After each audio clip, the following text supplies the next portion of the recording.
تعالوا معاي هنا، أنا في مطعم صيني أغلب أهالي المدينة والعوائل يحبوه، معروف بنظافته وأكله اللذيذ وسعره الكويس برضه كمان. الحين حابدأ معاكم بالمقبلات، وهذه كرات الجمبري من الأفضل عندهم هنا. شوفوا في كمان السبرينج رول، هذه الشوربة الحامض حلو مرة رهيبة. هذه الدانمت شريمب برضو من الأفضل مبيعا عندهم هنا ولذيذ. وهذا لحم التبنياكي طبعا من الأشهر، دوه مع الرز الصيني بالعافية عليكم، مرة فعلا.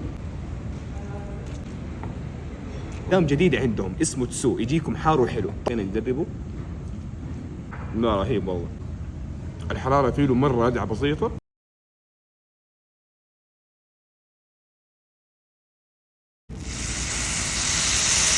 لازم تبعدوا عنه عشان يطرطش ترى.